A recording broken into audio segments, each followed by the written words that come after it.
Central characters are what drives virtually every story ever told. Writ large, good stories have compelling characters. That's true across pretty much all mediums and genres, I think. And with the rise of fiction podcasts and docuseries, podcasters who want to tell better stories need interesting characters. It's about, showing a real person who is flawed and doesn't do what we maybe want them to do, the heroic thing to do. Next, you'll hear how a team of writers, producers, and actors banded together to create a high-concept podcast with a complex protagonist. My name is Stuart, and this is Audience, a Castos original series for podcasters in pursuit of creating better audio and uncovering the business that powers audio creators. Speaking of making better audio, Castos could help. With our team of professionals, we can help you make your show. Add in our suite of integrative tools like Stripe or our private podcasting app, and Castos has everything you need to bring your podcast to life. Learn more by emailing hello@castos.com or by clicking on the link in the show notes. I'm not crazy about people confusing audio fiction or audio plays or whatever you'd like to call this particular genre, fictional podcasting, as, hey, it's like a TV show or a movie with your eyes closed, That's Jenny Turner Hall, an award-winning writer and storyteller who's written some of the world's top fiction podcasts. She co-created, executive produced, and wrote The Unexplainable Disappearance of Mars Patel, a serialized mystery podcast for kids. Her work on that series won a Peabody Award, and she also teamed up with Marvel to write and direct Wastelander's Wolverine. While it doesn't get quite the recognition as some of her other work, she also executive produced a series called A Simple Herstory. That title might be a bit misleading. The story's anything but simple, and that's kind of the point.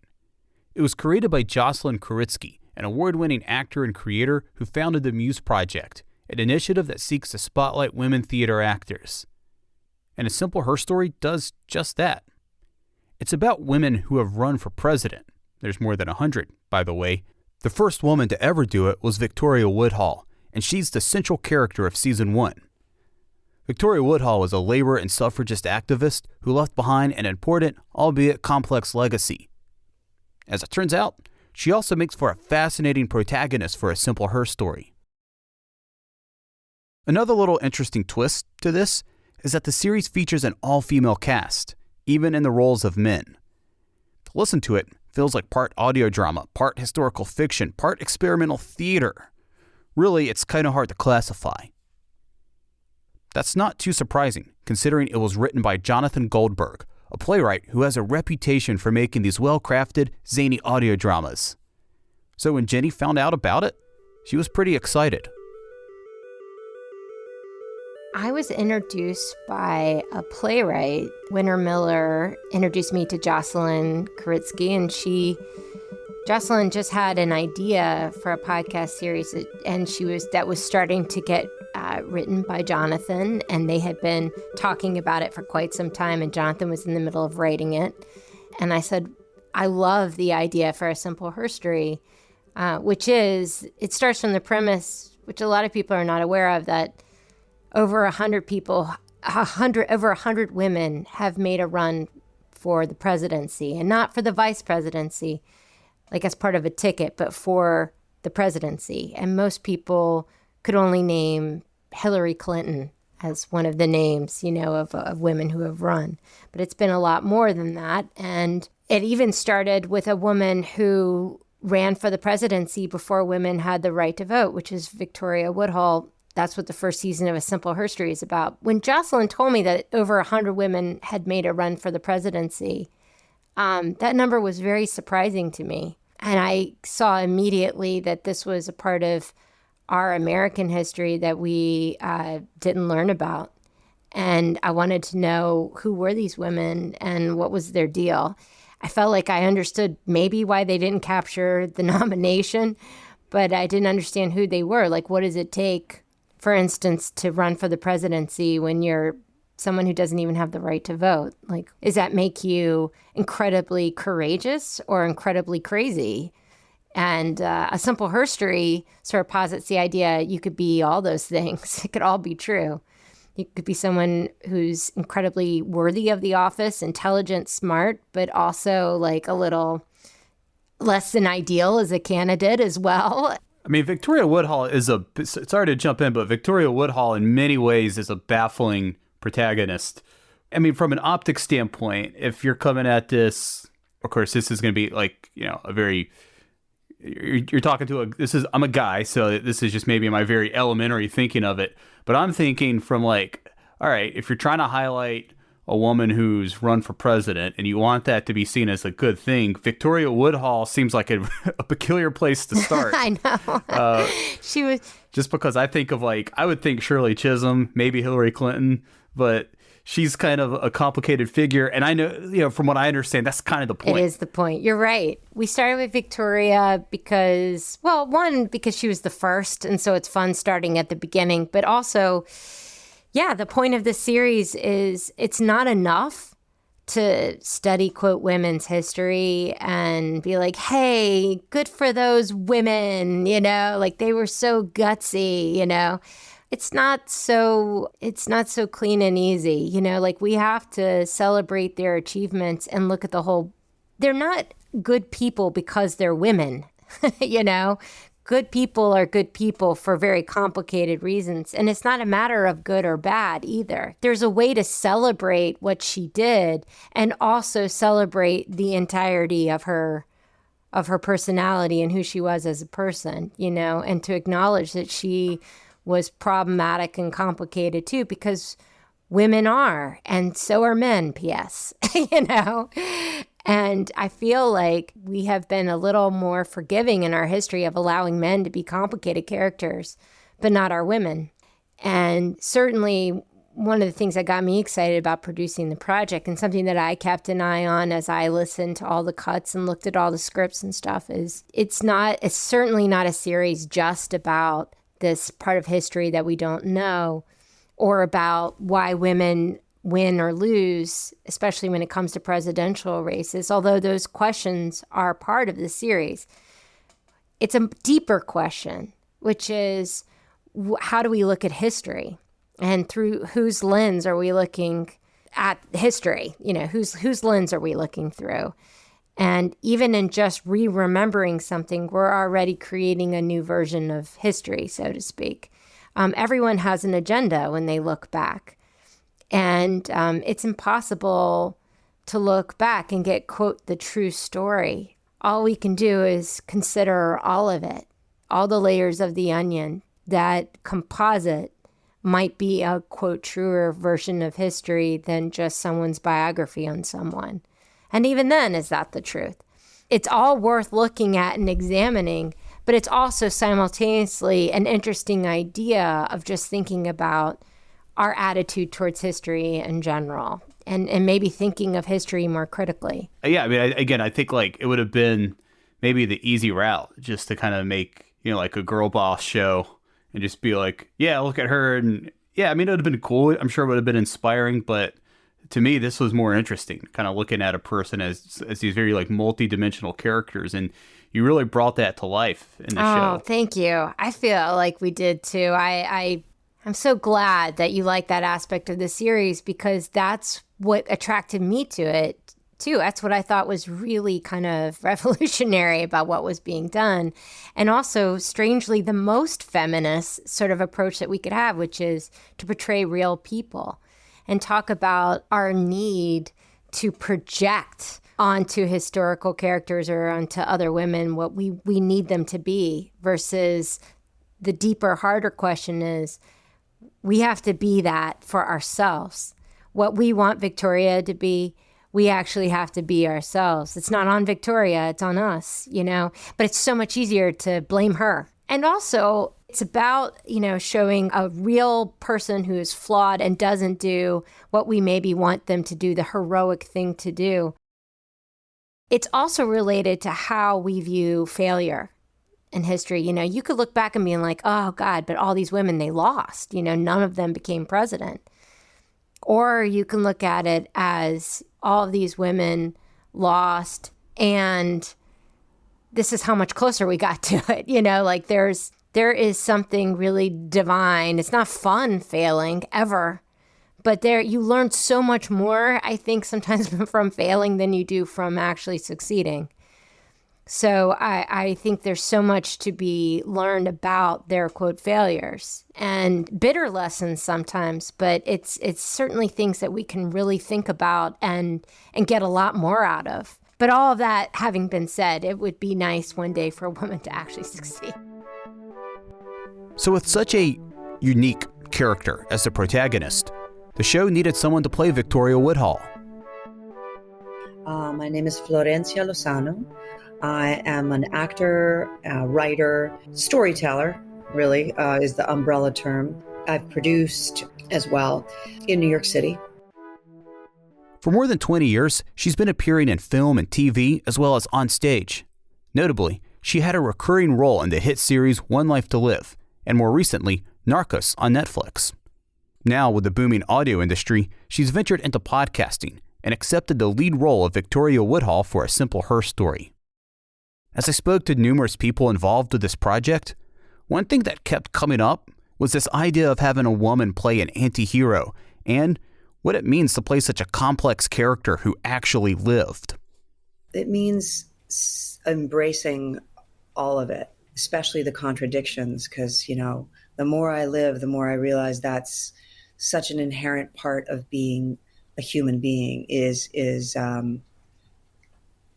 hypocrisies within ourselves and blind spots and contradictions and saying one thing, doing the other, feeling one way vehemently, and then possibly in the next second or 10 years later, coming around to seeing things completely differently.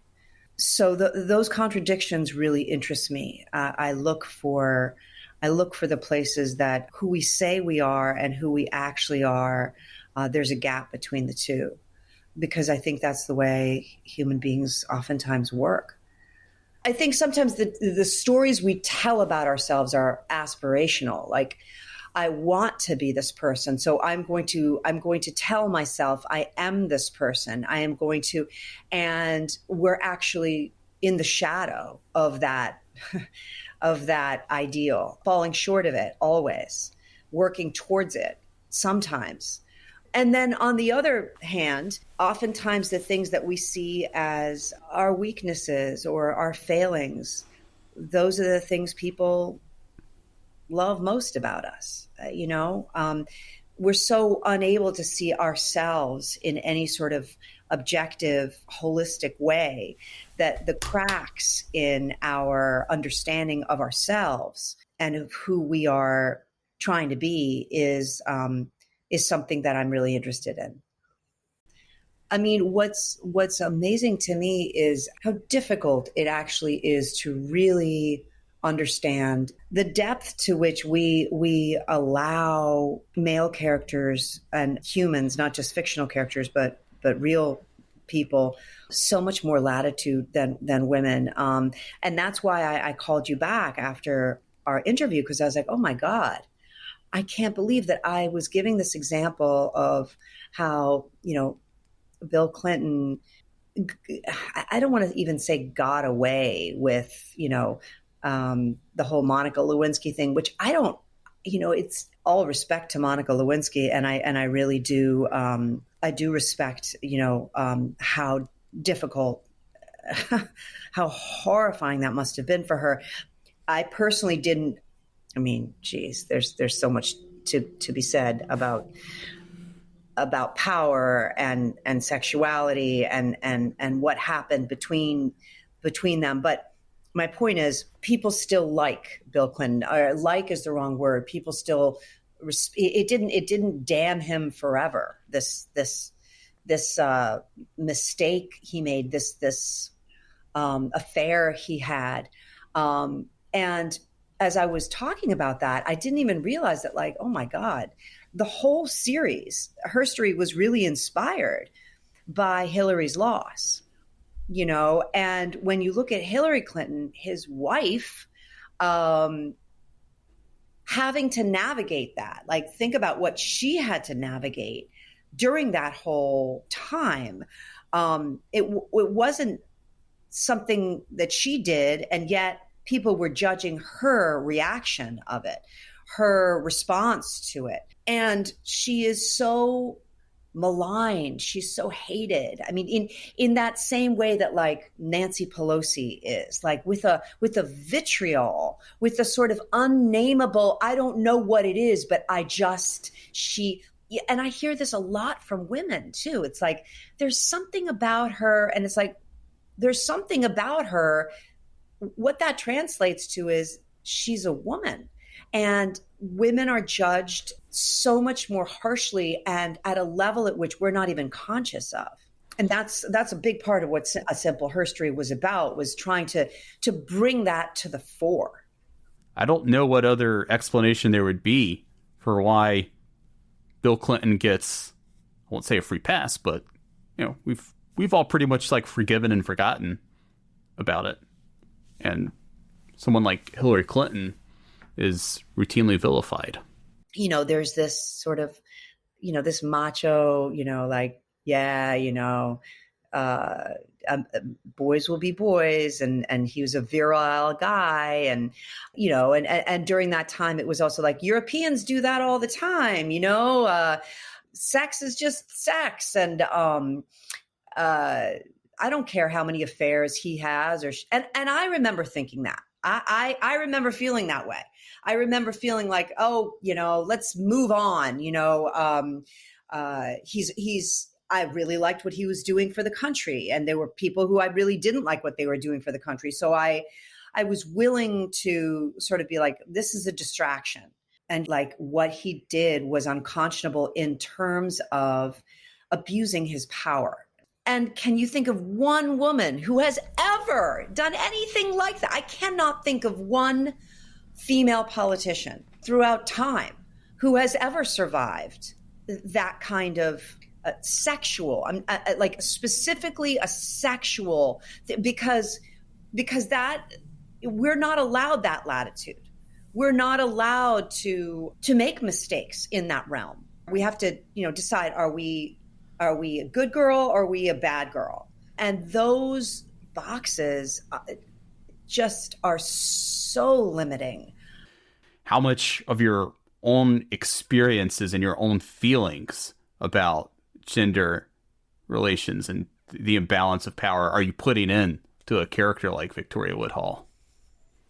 I mean, it's a primary motivating factor in everything I do, because I have a lot of anger about it.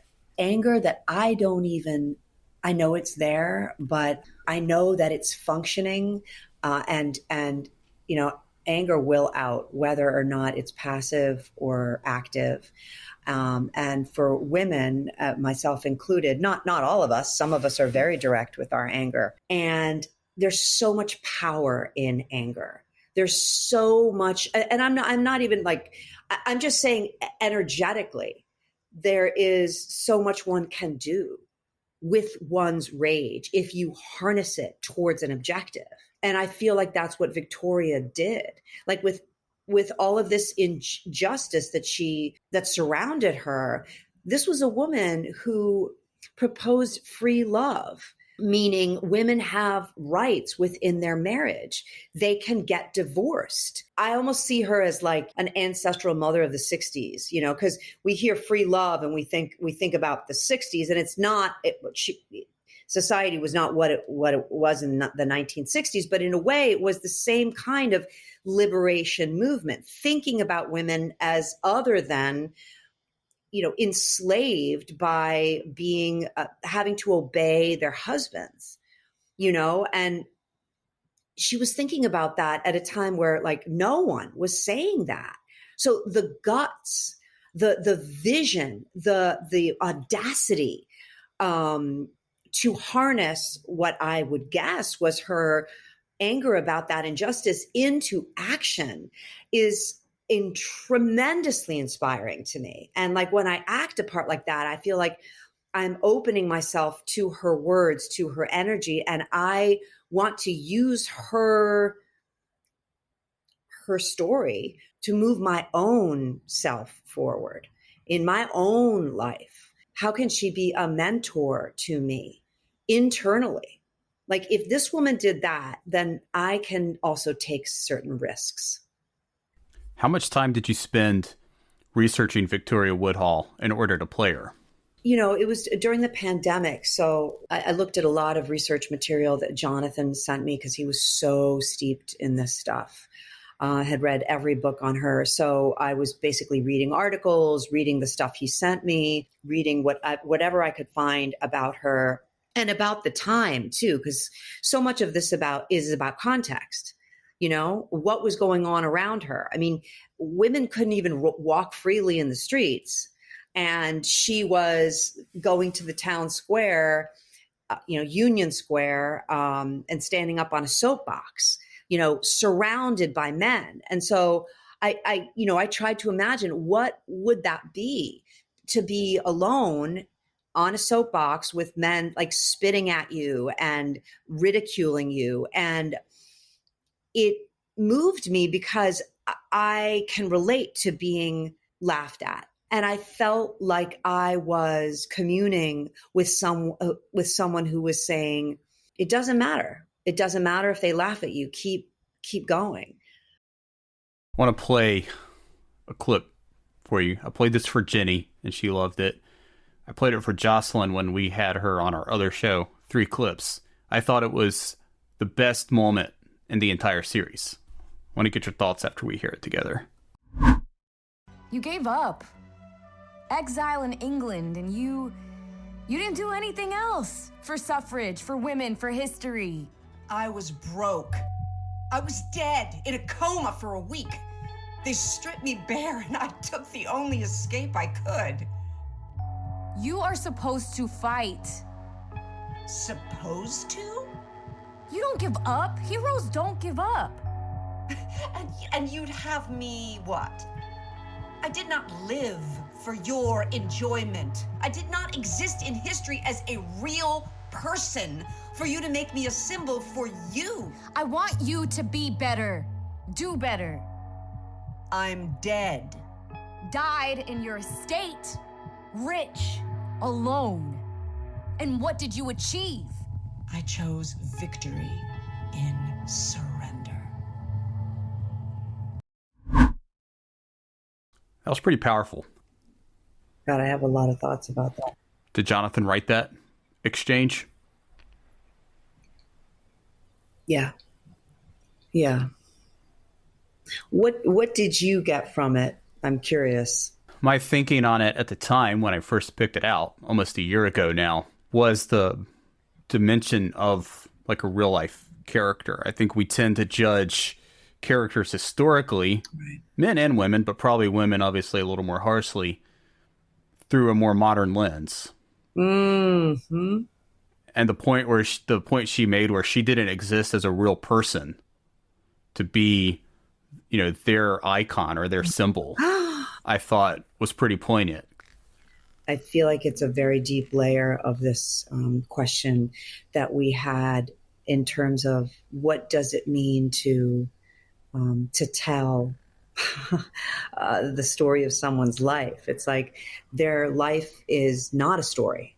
Their life is their life. We take their life and make what stories we want out of it. But the difference between, art and life, between the form we want to give, beginning, middle, and end, and these are the things I liked about you, these are the things I don't like, these are the things, that does not equal a human being living on the planet. And as you said, it's such a modern lens. Like, what is of use to me now? How can I sort of put her on my wall as my heroine is also perhaps not that useful as a way of thinking about the past. The idea to have the narrator almost break that fourth wall, become a character herself, and then also allowing the audience to become a character as well. I hadn't ever really encountered anything like that before, and that's why I've had such a hard time categorizing A Simple Herstory. Is it historical fiction? Is it an audio drama? Is it an experimental piece of theater? That's interesting. What genre does it fall into, and maybe does it even challenge the idea of genre? Because again, that's a category, and she certainly defied categorization, and we were trying to break or at least question this idea of how we look at these women and go, she's a badass, and she's someone who, inspires me, which she absolutely does. But human beings are so much more complex than that and mysterious. So, I mean, because I am a theater person, I do feel like the theatrical form lends itself more to questions than any sort of answers. And I do feel like what we created is really the meat of it is about, as you said, the audience is really the main character because we're posing questions to the listeners.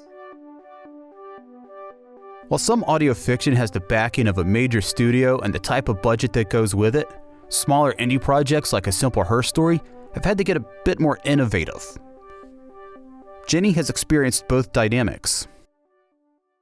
Funding for podcasts. Oh boy. Now you worked with Yes. Marvel, so you get a little spare no expense. That's a pretty mainstream, big studio type thing. Simple Herstory, kind of this very scrappy, indie, DIY show. What were some of the challenges of making A Simple Herstory on a tighter budget? Oh, goodness. It's hard to ask people to be involved with projects where you don't feel like you're paying them what you would like to be paying them. And my personal belief about that is you can do that sparingly because A Simple Herstory was a very special project, both in its topic and also the players involved. You had really some top-notch people involved with the project, and the writing was spectacular. It felt more comfortable going to actors, anyone we wanted, really, and just having the courage to ask, do you want to be involved with this? I mean, everyone got paid a little something, but the emphasis is on the word little. It's a labor of love. You don't ask that all the time from people, but every now and again they will do it because I think at core, we are artists at heart. And they believed in what we were trying to say and thought it was interesting, just like you and I being interested in women being talked about and portrayed in these sort of, this kind of, 360 way, the whole person being presented and not editing out the unpleasant parts of Victoria Woodhull, And we were also committed to being innovative and making it sort of worth their time, doing something that was really different in the space, making a splash in podcasting. And even if it's not making a splash with a huge audience, making a splash in terms of what we were doing creatively. And I mean, one of the ways we did that was, I can't think of any other podcast that takes a cast that is written as male and female characters and deliberately casts all women, or at least all actors who identify as women. And that was a kind of a bold move because in audio, you're constantly worried about voices being pitched in the same place, and whether, like, if they're in conversation in an audio series, the ear being able to discern the two different voices, the two different characters. Not really a problem. It came up once with two characters in a scene, and we just had the actors work with us to, we had an actor do an accent to help differentiate her voice. It was great fun. It was great fun for them to do that. They don't normally get cast, in parts that are playing men. And to do that in podcasting, that felt like an exciting experiment. And, they wanted a ticket on the amusement park ride. And so we all jumped in together and we tried to make it a fun experience, and the feeling like we were going to make something that was different and interesting and memorable. And the thing about podcasting, unlike theater, is that, it exists in perpetuity, just like now film and television because you can stream them, but it can be a slow burn in getting your audience. But eventually an audience can come. And I certainly saw that with doing the series Mars Patel. We started very humbly as well.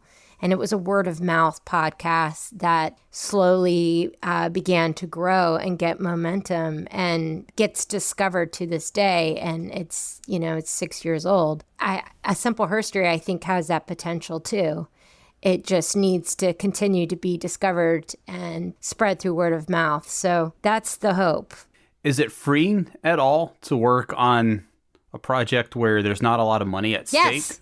Like I know FX, like in television for a while, they were pretty famous for finding these shows where the executives didn't really care that much about it. So they figured out what's the most we can spend on a show that nobody cares about. So if it flops, nobody cares. And if nobody cares, nobody's going to be breathing down our backs to see what we're doing. And they ended up making great shows. Yeah. Oh, man. You said it. FX. That is exactly what it's like. We're flying under the radar, so it allows us to kind of get away with what we want to do without anyone telling us, no, don't do that, or you can't do that, or that's absurd, casting, only women, to do the male roles, We could do whatever we wanted. And yeah, there was a real freedom, creative freedom in that. And also necessity was the mother of invention. So we made a lot of fun, creative decisions and how to find creative solutions to things because we didn't have the budget to solve them. And ultimately, I think always makes a better piece of work when the more restrictions in some ways that you have, the more creative a project can be.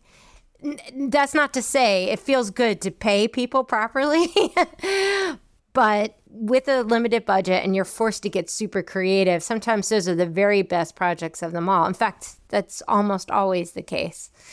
And also, everyone's sort of in the same boat. Like, there's a sense of the Muppet Show again, like we don't have much money, but the show must go on, and we're going to just give our sweat equity and heart. And that's what we did. And we were so dang lucky that we got so many actors on board immediately to say yes to this series and want to be a part of it with us. I mean, I don't know Jocelyn, the creator, Jocelyn Kuritsky, who's the person who approached most of the actors.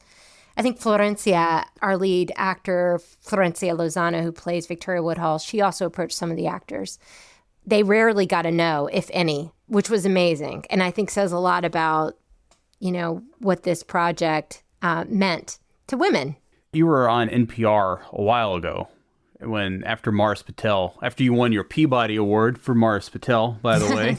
Congratulations on that.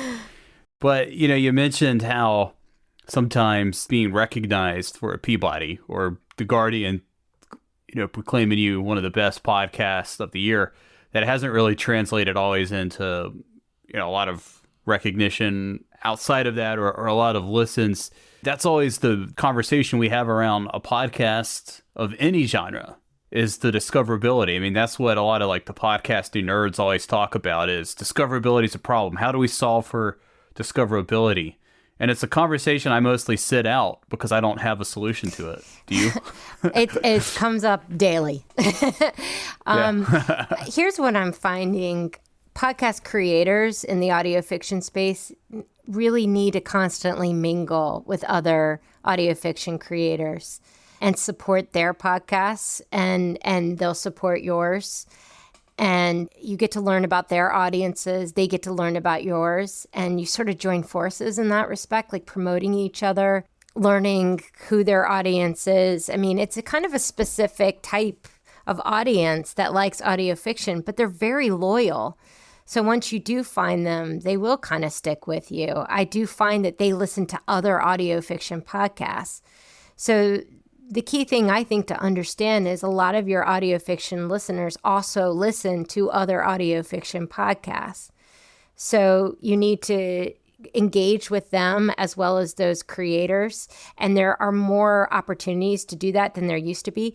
On Discord is where I'm noticing a lot of them hang out and ask each other questions. And it's a very It tends to be a very helpful community. You know, if you ask a question of someone, they probably will answer. I get asked for stuff all the time, and I really don't mind, especially when I have the time to thoroughly answer someone, you know, kind of the basics of like, how do you get started and, you know, where do you advertise or whatever. I mean, I'm involved with very few shows that have budgets for advertising, but it's essentially relying on other creators to promote you and you promoting them.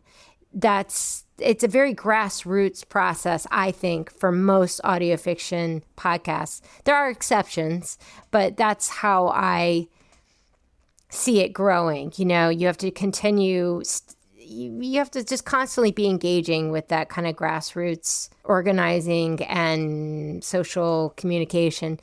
I will say also the Writers Guild has an audio alliance, and they have a Discord channel, and a lot of audio fiction creators go there.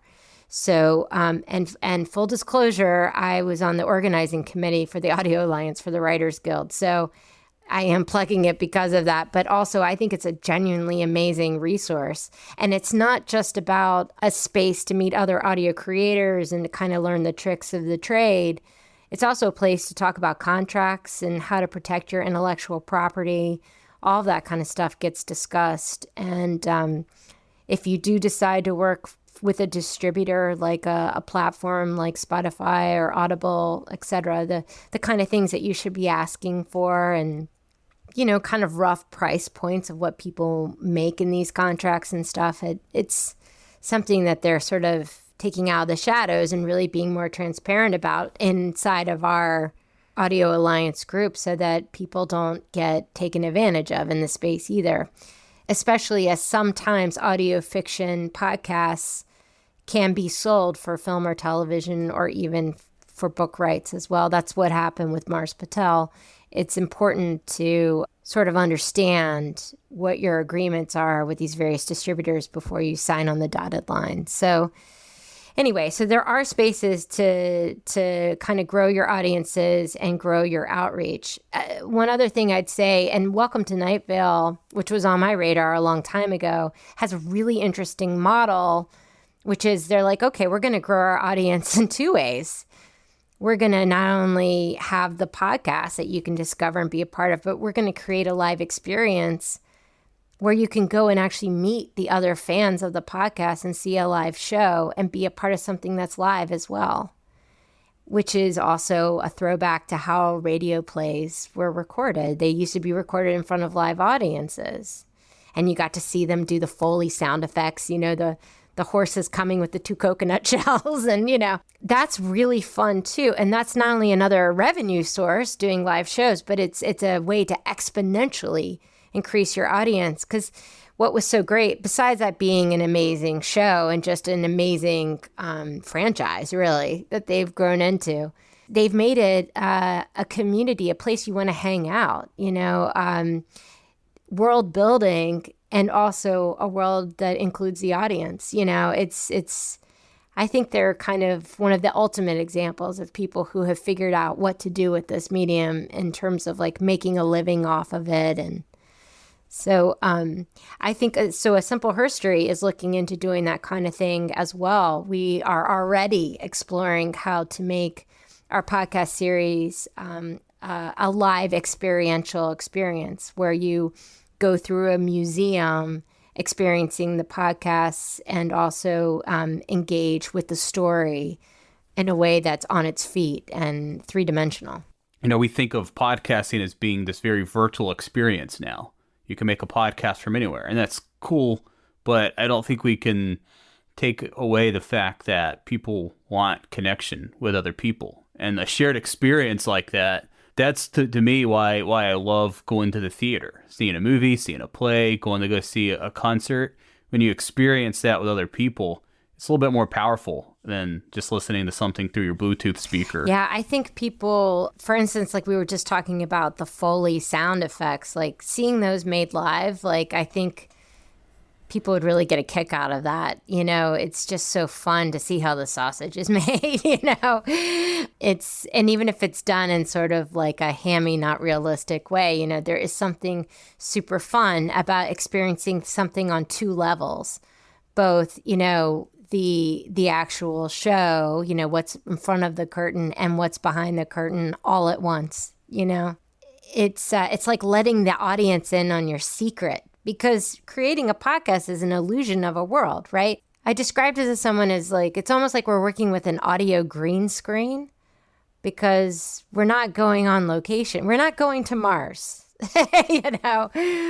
but we create our audio world, like this character really is very much, on the surface of Mars or wherever the heck they are. That's a Mars Patel reference. In this series, we're going back to New York, in the late 1800s, and those cobblestone streets of Bond Street. It's fun, watching the illusion be made right in front of you. It's like learning how the magician does the trick. So I think it's a great idea when podcasters, as you said, create opportunities for people to see each other live, not just to see the actors live and to connect to the voice, an actor, but also to be in presence with the audience. Like, you weren't the only one who heard that podcast.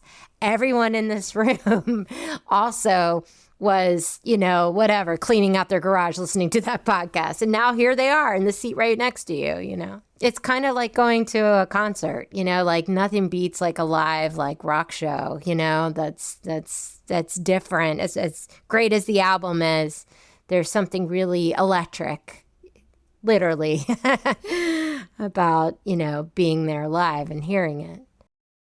Because you had a listen launch party for A Simple Herstory when it first came out, right? We did at the Tank, which is a wonderful theater in New York City that we're partnered with for this project. And we're also partnered with the Oregon Shakespeare Festival for some of our kind of virtual reality stuff that we're doing with the show.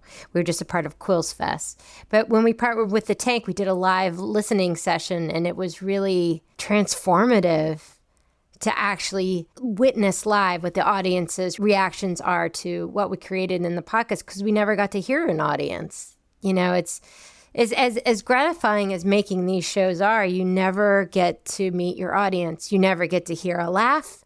You never get to hear a sigh or a note of surprise, And to actually watch an audience react in real time, you just realize how much you miss that, So I think it's a great idea to incorporate that as part of your model, and also for your own satisfaction as a creator. It's nice for you to see that, and to know that what you're making resonates with people because you're getting to experience it in real time. Again, I know this is like a really important project to you. So is there something you're like hoping to share today that we haven't gone over yet?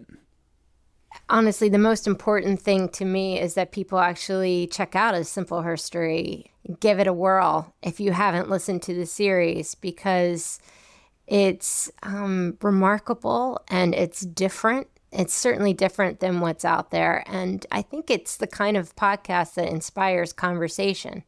You do feel like you want to share it with a friend, and then you want to discuss it, with your friend too, because there's a lot of ideas in there. So I guess that would be the last sort of thought I want to put out there, and to support audio fiction in general.